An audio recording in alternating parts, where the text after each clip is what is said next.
Hey,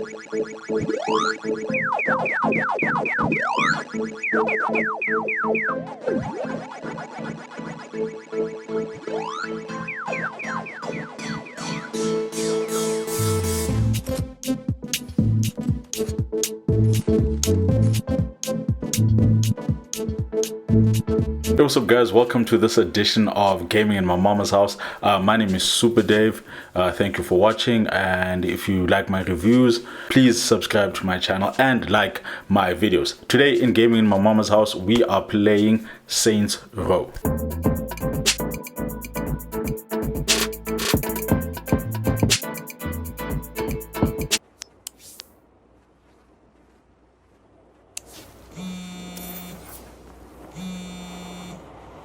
What's up, Eli?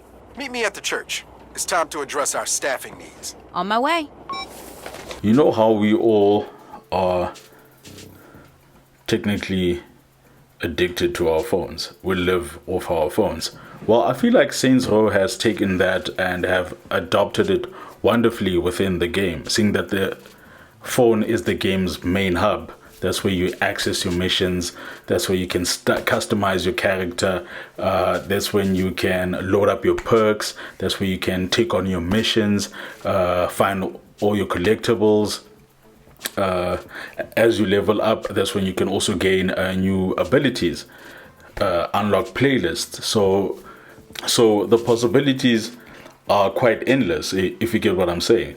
The phone, just like you and my phone, how it gets updated regularly and how it gets better and better with time, is also what happens in Saints Row. I actually dig that. I actually dig that they made the phone the main hub of how you access the different parts of the game, and how it's all located centrally within the phone. You don't have to go to a pause menu to access that. There is a pause menu where you can restart from your last checkpoint, change the settings, toggle the controls, quit the game, save the game, but the phone is still the main hub, and I actually dig that.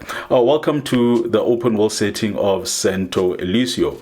It's a huge setting. That's one thing I also dig about the game, the game's open world setting, despite its limitations. Whereas the limitations, I say limitations, you know, like how modern day open world games, almost each and every one you run into, you can interact with.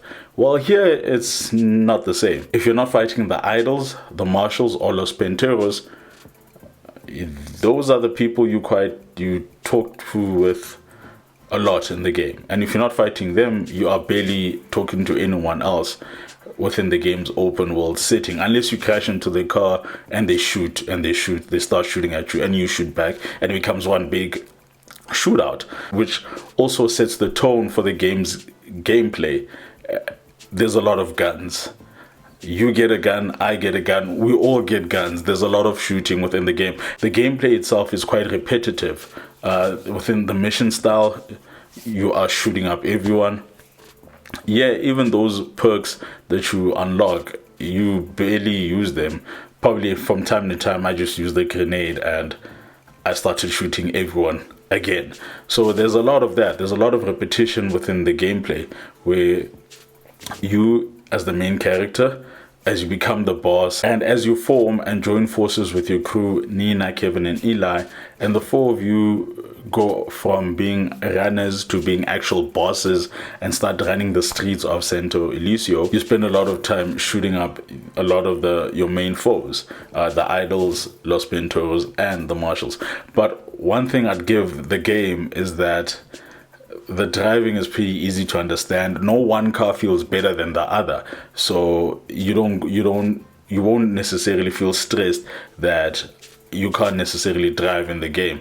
I think, yes, there is a difference between the sports cars and something like a monster truck from a speed and a precision point of view, but it's not that evident as in other open world games. And this is where I fall in love with the game as you drive along in Santo Ilisio, and also dig the game's playlist, man. I think if there's one thing that the developers got right, is the music. When you're in the car and you play and you're switching between the game's different radio stations, My favorite was the old school hip hop one. But a lot of what you do within the game, the robbing, the stealing, the building of resources, the stealing, the building of resources, the robbing, the stealing, the hijacking, is quite repetitive, and there's a lot of repetition within the game. And after a while, you don't enjoy playing the game as much as you did in the beginning, where the shooting, the explosions, the driving recklessly all seem fun in the beginning. But after 4 hours of gameplay, you're like,